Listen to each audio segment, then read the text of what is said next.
Welcome guys. इसका question देखते हैं। तो आज का लीड कोड चैलेंज देखते हैं। Largest substring between two equal characters. तो इक्वल करेक्टर्स कौन से हो गए? जो सेम करेक्टर्स हैं, लाइक ए है तो अगला भी ए होना चाहिए। तो ये क्या पूछ रहा है कि ये कह रहा है कि कोई भी दो करेक्टर्स हैं जो सेम करेक्टर्स हैं, उनके बीच की सबस्ट्रिंग कितनी बड़ी हो सकती है, और उसका मैक्सिमम हमको रिटर्न करना है, मतलब मैक्सिमम लेंथ रिटर्न करना है। ठीक है। तो दो चीज़ें इंपॉर्टेंट है हम लोगों को जो ध्यान में रखनी है। पहली चीज़ कि सब करेक्टर सेम होना चाहिए। दूसरी चीज़, हम कौन सा अकरेंस लें, कौन से करेक्टर, कौन सा उसका अकरेंस को हम माने। तो एक लॉजिक, तुम सिंपल लॉजिक लगा सकते हो कि अगर जब तक कोई करेक्टर नहीं आया, कोई पर्टिकुलर करेक्टर, तब तक तो हम कुछ नहीं कर सकते। जैसे ही आएगा हम उसको, एक अकरेंस आ गया, एक अकरेंस के साथ भी कुछ नहीं कर सकते। बट जब पहली अकरेंस आएगी ना, हम उसको नोट डाउन कर लेंगे। क्यों नोट डाउन कर लेंगे? लेट से पहली आई और उसके बाद 10th अकरेंस आई उस पर्टिकुलर करेक्टर की, तो तुम किसके बीच में सबस्ट्रिंग निकालना चाहोगे? जो पहली आई और जो 10th आई, बीच के नहीं देखोगे। क्यों? क्यों इनके बीच में क्या होगा? मैक्सिमम डिस्टेंस इसी में तो आएगा, जो पहली आई और 10th आई। 10th मतलब जो लेटेस्ट आई है, जो फिर जो लास्ट वैल्यू है, लास्ट अकरेंस है। आप 10th मतलब 10th as x nth occurrence मानो। ठीक है। तो ये चीज़ आपको पता चल गई कि हमको पहली अकरेंस किसी भी करेक्टर की इंपॉर्टेंट है, वो स्टोर करके रखनी है, उससे हम डिफरेंस निकालेंगे। बस यही देखना है, यही सिंपल लॉजिक है। पहली अकरेंस, और जब तक हमारे पास पहली अकरेंस नहीं आई तब तक हम कोई ऑपरेशन नहीं करेंगे। ठीक है। तो अच्छा, तो इंग्लिश करेक्टर्स दिए हैं उन्होंने। इन्होंने कहा है कि all are lower alphabet, lower English English letters. तो आपको पता ही है 26 लेटर्स होते हैं। तो आप मैप भी यूज़ कर सकते हो। मैं यहाँ पे वेक्टर यूज़ करना करूँगा, वेक्टर ऑफ इंट। इंट क्यों करूँगा आपको बताता हूँ। तो मैं वेक्टर का नाम ले देता हूँ, यहाँ पे कोई भी वी दे देता हूँ, या पोजीशन दे देता हूँ रदर, पोजीशन 26, -1। मतलब 0 सिग्निफाई करेगा ए को, B1 ऐसे ही 25 Z। ठीक है। तो -1 सिग्निफाई कर रहा है कि अभी आपके पास कोई पोजीशन आई नहीं है किसी भी करेक्टर की, आपको वो करेक्टर मिला ही नहीं है अभी। मैं स्टार्ट करूँगा 1 से लेके n i प्लस प्लस, और मैं n को डिक्लेयर कर देता हूँ। n यहाँ पे होगा साइज ऑफ द स्ट्रिंग। तो ये हमारा साइज निकला है। अब इसके बाद मैं देखूँगा दो कंडीशन होंगी। If S of position of S of I minus A, इसका मतलब समझ रहे हो, जो भी एस ऑफ आई होगा माइनस ए, मतलब ए हुआ तो 0th इंडेक्स जाएगा, बी हुआ तो फर्स्ट इंडेक्स जाएगा। तो अगर ये -1 नहीं है, इसका मतलब ये पहले आ चुका है, ये पहले आ चुका है। तो कोई भी अकरेंस आई उस पर्टिकुलर इंडेक्स की, पर्टिकुलर करेक्टर की, उसकी पहली अकरेंस पे गए और जो जो लेटेस्ट चाहिए उससे डिफरेंस ले लिया, डिफरेंस ले लिया। और इसमें देखो एक चीज़ और लिखी हुई है, एक्सक्लूडिंग, किधर लिखा है, longest between two scheduling excluding two, excluding the two characters, मतलब वो दोनों करेक्टर्स हमको काउंट नहीं करने, उनके बीच की स्ट्रिंग को काउंट करना। ठीक है, मतलब बीच की लेंथ को काउंट करना। ठीक है। तो आप ऐसे लगा सकते हो, अज्यूम करो सीक्वेंस है, ये ई है और एक ये वाला ई है।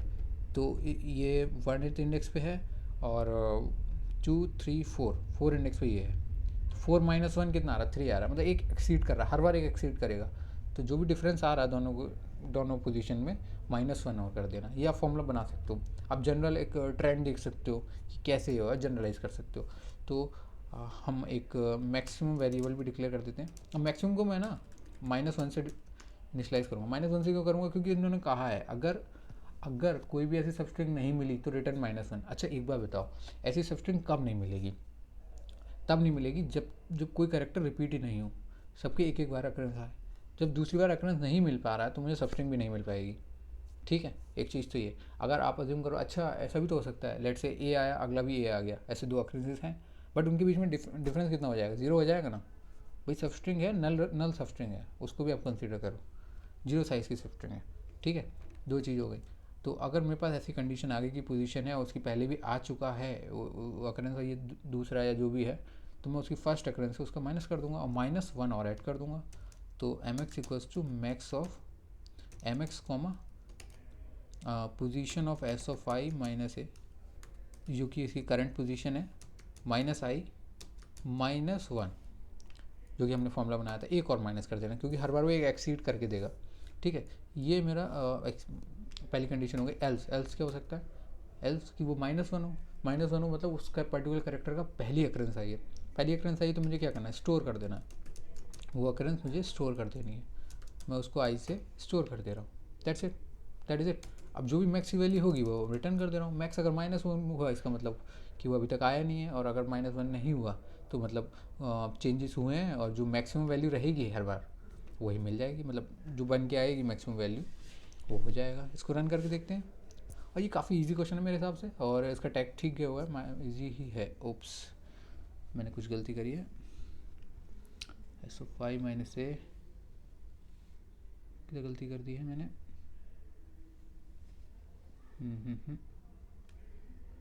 आउटपुट -1 एंड मेरे को 0 आ रहा है। Okay,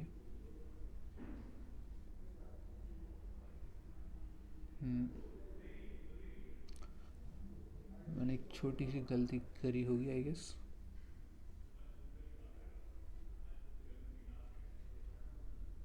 position of SO5 - A।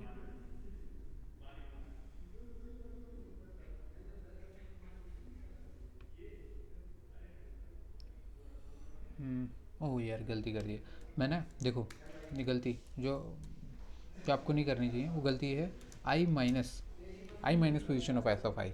आई बड़ा होगा ना, आई हमेशा बड़ा होगा। आई जो लेटेस्ट इंडेक्स आया, और पोजीशन ऑफ SO5 क्या है, जो पहले आ चुका है। तो मैं उसको रिवर्स कर रहा हूँ, तो देखो नेगेटिव में आ गया तो वो -1 को मैक्सिमम ले ले रहा है। तो ये छोटी छोटी चीज़ें आपको ध्यान रखनी पड़ेंगी। आई होप ये रन हो जाना चाहिए। ठीक है, रन हो गया है। इसको सबमिट करके देखते हैं। Yup, it is running. So मिलते हैं नेक्स्ट वीडियोज़ में। आप लाइक करें, सब्सक्राइब करें, कमेंट करें, जैसा भी आप बताइए, अच्छा लग रहा है बुरा लग रहा है, ठीक है, और सपोर्ट करिए। थैंक्स।